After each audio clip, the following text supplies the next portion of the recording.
اللہ کے نبی صلی اللہ علیہ وسلم جب تلاوت کیا کرتے تھے تو ایک ایک آیت صاف صاف بالکل سمجھ میں آتی تھی. تو قرآن کو تجوید کے ساتھ ترتیل کے ساتھ پڑھنا یہ بھی قرآن کا حق ہے. چوتھی چیز یہ ہے کہ اب جو ہم پڑھ رہے ہیں اس کو سمجھنا، کہ قرآن کریم صرف پڑھنے کی کتاب نہیں ہے، سمجھنے کی بھی کتاب ہے. اور یہ سمجھنا صرف علماء کا کام نہیں ہے.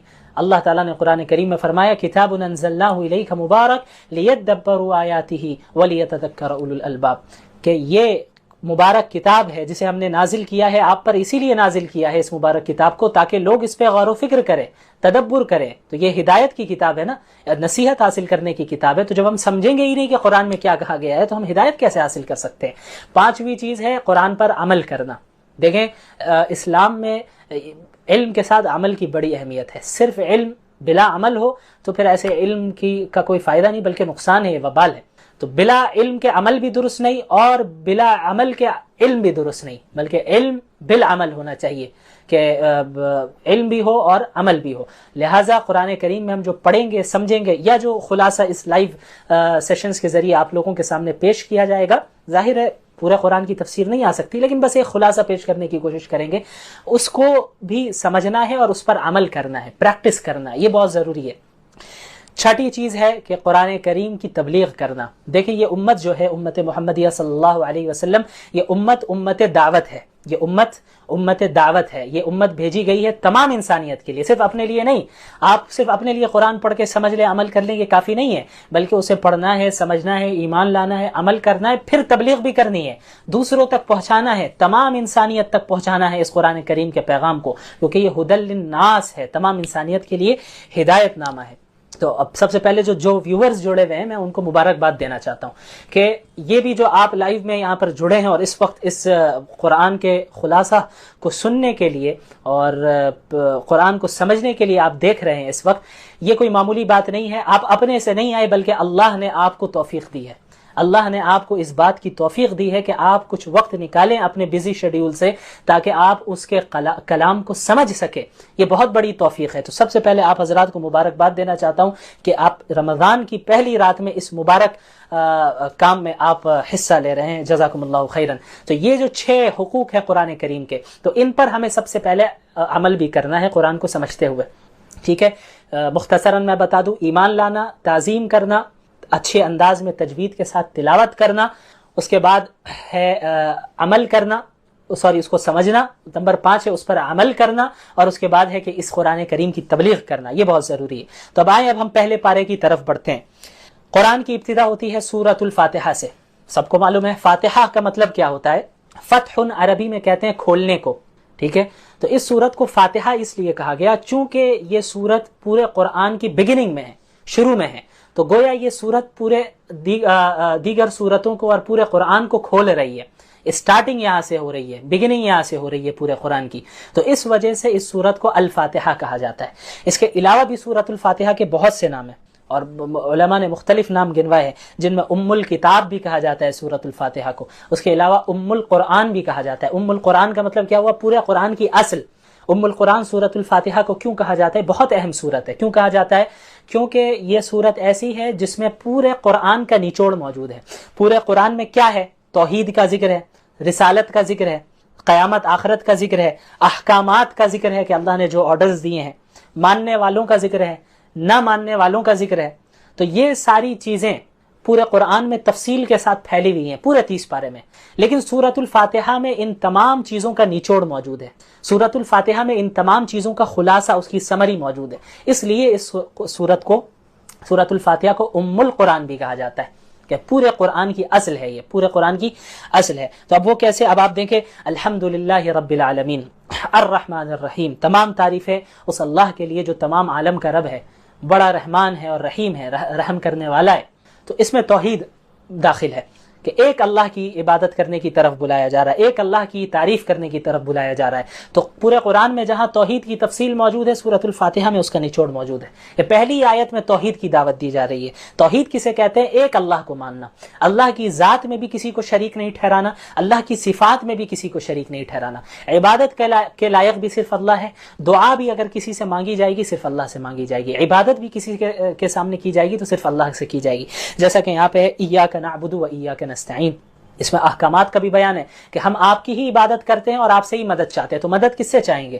صرف اللہ رب العالمین سے. سوال کس سے کریں گے؟ اللہ رب العالمین سے. رزق دینے والا اللہ ہے، روزی دینے والا اللہ ہے، اولاد دینے والا اللہ ہے، نعمتوں کو دینے والا بھی اللہ ہے، نعمتوں کو واپس لینے والا بھی اللہ ہے. تو سوال کس سے ہوگا؟ صرف اللہ رب العالمین سے. تو سوال بھی اللہ سے ہوگا اور عبادت بھی اللہ کی ہوگی، صرف اللہ کی. اور عبادت کی جو خاص علامتیں ہوتی ہیں، مثلا رکوع کرنا، مثلا سجدہ کرنا، یہ ساری عبادت کے سائنز ہیں، عبادت کی علامتیں ہیں. تو عبادت کی علامتیں بھی اللہ کے ساتھ خاص ہیں. اگر کوئی آپ دیوار کے سامنے سجدہ کریں، یعنی دیوار کو سجدہ کریں، کسی درخت کو سجدہ کریں، درخت کے سامنے رکوع کریں، کسی انسان کے سامنے آپ رکوع کریں، سجدہ کریں، تو یہ بالکل جائز نہیں ہے. کیونکہ رکوع کرنا، سجدہ کرنا یہ ایک عبادت کی علامت ہے، اور عبادت کی تمام علامتیں اللہ کے ساتھ خاص ہیں. تو رکوع، سجدہ، نماز، روزہ، ذکر اور ساری چیزیں صرف اللہ کے لیے کی جائیں گی. وَإِيَّاكَ نَسْتَعِينُ، اور ہم مدد بھی آپ سے ہی مانگتے ہیں. سوال، مدد اللہ سے مانگی جائے گی. براہ راست اللہ سے مانگنا ہمیں سیکھنا ہوگا. چھوٹی چیزوں کو بھی اللہ سے مانگیے. آپ اللہ سے بات کیجئے جس طرح آپ بات کرتے ہیں. اپنے آپ سے بھی بعض لوگ بات کرتے ہیں، تو اپنے آپ سے بات کرنے کے بجائے اللہ سے بات کیجئے. یہ آپ ذہن میں رکھیے، اللہ موجود ہے، اللہ دیکھ رہا ہے، اللہ مجھ سے قریب ہے. اللہ نے فرمایا وَإِذَا سَأَلَكَ عِبَادِي عَنِّي فَإِنِّي قَرِيب، دوسرے پارے کی آیت ہے. اس کی تشریح انشاءاللہ کل کروں گا. میں ایک نقطہ بتاؤں گا اللہ نے چاہا تو، کہ جب میرے بندے آپ سے میرے بارے میں پوچھیں تو آپ بتا دیں کہ ہم ان سے قریب ہیں. تو اللہ ہم سے کہہ رہے ہیں کہ ہم تم سے قریب ہیں، تو پھر ہمیں دور جانے کی ضرورت نہیں ہے نا. ہم جب اللہ قریب ہے تو اللہ سے بات کریں گے. سارے انسان دور ہیں، ساری مخلوقات دھوکہ دیتی ہیں، ساری مخلوقات ایسی ہیں جو آپ کا ساتھ چھوڑ دینے والی ہیں، لیکن اللہ کی ذات ایک ایسی واحد ذات ہے جو ہر وقت آپ کا ساتھ دینے والی ہے. اللہ کی ذات ایک ایسی ذات ہے جو آپ کو ایمان کی طرف بلا رہی ہے، جنت کی طرف بلا رہی ہے. دنیا اور دنیا داری تو دوزخ کی طرف بلاتی ہے. تو ہمیں اللہ کی طرف جانا ہے، اللہ سے مانگنا ہے. تو دعا بھی اللہ سے، سوال بھی اللہ سے. اس کے علاوہ صراط الذین انعمت علیہم، اس میں ان لوگوں کا ذکر ہے کہ جن کے ساتھ ہمیں شریک ہونا ہے. ہمیں کن لوگوں کو فالو کرنا ہے اور کنہیں فالو نہیں کرنا ہے، سورہ فاتحہ میں ہی بتا دیا گیا. خلاصہ، بریفلی، تفصیل تو پورے قرآن میں موجود ہے. فالو کرنا ہے ہمیں صراط الذین انعمت علیہم، ان لوگوں کا راستہ فالو کرنا ہے جن پر اللہ نے انعام کیا. اب وہ کون سے لوگ ہیں؟ اسے دوسری جگہ اللہ نے فرمایا النبیین والصدیقین والشہداء والصالحین، کہ نبی ہیں، انبیاء کو فالو کرنا ہے، پروفٹس کو فالو کرنا ہے جو معصوم ہوتے ہیں، گناہ ان سے ہو نہیں سکتے. وہ انبیاء علیہ الصلوۃ والسلام انہیں فالو کرنا ہے. والصدیقین، اور صدیقین کو فالو کرنا ہے، اور صحابہ کرام کو فالو کرنا ہے. والشہداء، اور جو شہید ہو گئے اللہ کے راستے میں ایمان اور اعمال صالحہ کے ساتھ اللہ کے لیے لڑتے ہوئے شہید ہوئے، ان شہداء کو فالو کرنا ہے.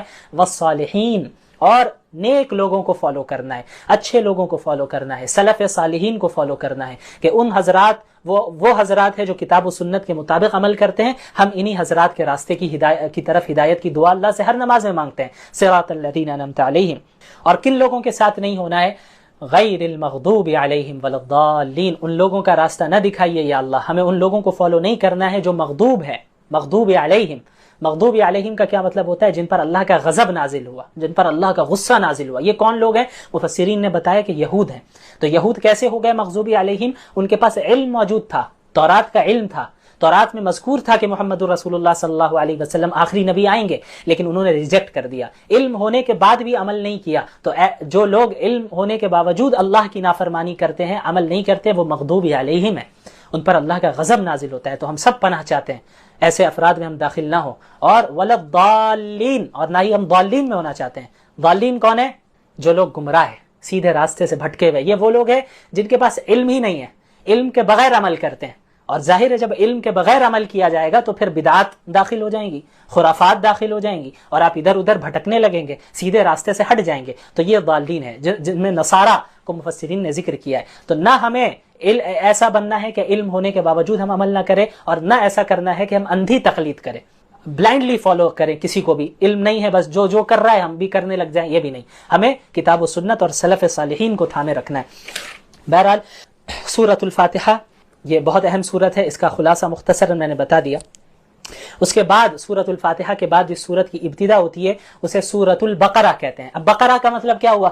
ہم نے سب سنا ہے سورۃ البقرہ، سورۃ البقرہ. بقرہ کا مطلب کیا ہوتا ہے؟ دیکھیں، بقرہ گائے کو کہتے ہیں، بقرہ گائے کو کہتے ہیں. تو اس سورت کو گائے کی سورت کیوں کہا جاتا ہے؟ گائے والی سورت کیوں کہا جاتا ہے؟ کیونکہ اس سورت میں بنی اسرائیل کا ایک خاص واقعہ ذکر کیا گیا ہے، جس واقعے کا گائے سے تعلق ہے.